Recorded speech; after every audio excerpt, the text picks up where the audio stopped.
Salam sejahtera, Bapak Ibu yang dikasihi Tuhan, senang bisa berjumpa lagi. Mari kita mempersiapkan hati kita, mau mendengarkan firman Tuhan, kita berdoa. Tuhan, kami mau mendengarkan firman-Mu, terangilah hati kami, pimpinlah kami, supaya kami dapat mendengar firman-Mu dengan baik, dan kami dapat memahami, serta menerapkan dalam hidup kami. Dalam nama Tuhan Yesus kami berdoa. Amin. Pembacaan firman Tuhan dari surat Filipi. Filipi pasal 1 ayat 27. Hanya hendaklah hidupmu berpadanan dengan Injil Kristus, supaya apabila aku datang, aku melihat. Apabila aku tidak datang, aku mendengar bahwa kamu teguh berdiri dalam satu roh dan sehati sejiwa, berjuang untuk iman yang timbul dari berita Injil. Demikian Filipi 1 ayat 27. Renungan kita saya beri tema, tetaplah berjuang.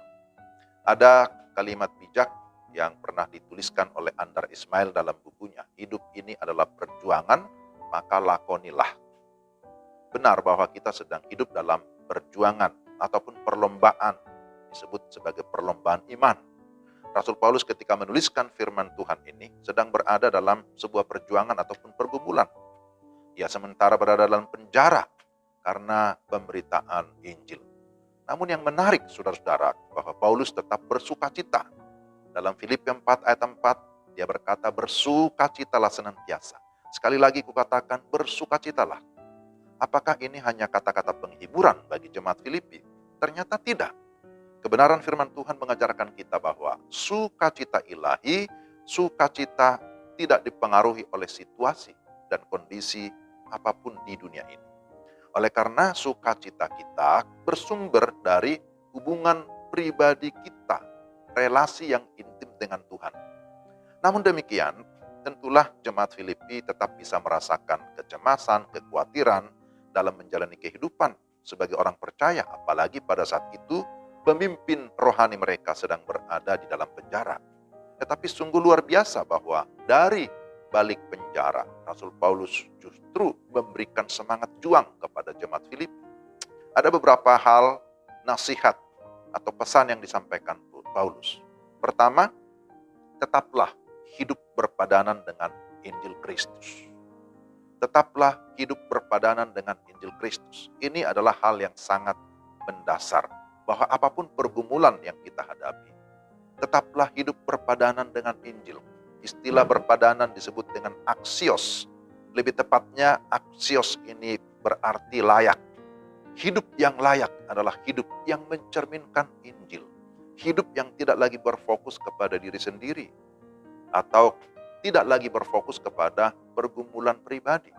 Hidup berpadanan dengan Injil menuntut adanya keyakinan iman bahwa Injil itu berkuasa atau berotoritas mengubah kehidupan, bukan hanya kehidupan kita, tapi juga kehidupan orang lain. Bahkan bukan hanya mengubah kehidupan, tetapi juga menjamin keselamatan atau kehidupan kekal. Karena itu pertama dia berkata, tetaplah berpadanan dengan Injil Kristus. Tapi yang kedua, sebagai satu jemaat, tetaplah menjaga kesatuan dan kesehatian dalam berjuang. Kesatuan dan kesehatian sangat dibutuhkan untuk mencapai sebuah keberhasilan ataupun kemenangan. Orang awam saja berkata begini, bersatu kita teguh, bercerai kita runtuh. Prinsip ini juga berlaku di dalam pekerjaan pelayanan. Kesatuan haruslah mengikat kebersamaan agar gerak pelayanan terus mengalami kemajuan. Dan yang ketiga, tetap setia walaupun harus menderita dalam perjuangan. Tidak seorang pun di antara kita yang senang menderita. Tidak ada yang mau menderita. Itu natur kita secara alami. Namun penderitaan ataupun penganiayaan pasti akan terjadi sebagai konsekuensi dari pemberitaan Injil. Dan itu terus berlangsung di sepanjang sejarah gereja. Tuhan Yesus sudah mengingatkan murid-muridnya tentang hal itu. Rasul Paulus juga pernah berkata kepada Timotius bahwa seorang prajurit yang sedang berjuang tidak memusingkan dirinya dengan soal-soal penghidupannya. Supaya dengan demikian ia berkenan kepada komandannya. 2 Timotius 2 ayat yang keempat. Paulus menasihati jemaat supaya tidak takut, tidak gentar, tetapi tetap memang harus selalu waspada, tetap setia walaupun harus menghadapi penderitaan. Bagi Paulus, menderita karena Kristus adalah kasih karunia. Mengapa disebut kasih karunia? Oleh karena menderita bagi Kristus merupakan kehormatan untuk mencicipi sedikit dari penderitaan yang dialami Kristus. Jadi bagi Paulus, penderitaan apapun yang dialami itu tidak pernah sebanding dengan penderitaan Kristus. Selain itu bahwa penderitaan merupakan latihan iman agar kita menjadi kuat dan teruji. Bagaimana akhir hidup Paulus? Menurut sejarah, Paulus mati sebagai martir, kepalanya dipenggal. Ia setia sampai mati karena Injil Yesus Kristus. Ia berani bayar harga karena ia tahu Tuhan yang memanggil dia adalah setia. Karena itu saudara-saudara, mari kita tetap memiliki semangat juang dalam hidup ini. Jangan pernah menyerah menjalani kehidupan. Mari kita terus melakukan yang terbaik di dalam pelayanan yang Tuhan percayakan. Tujuannya apa?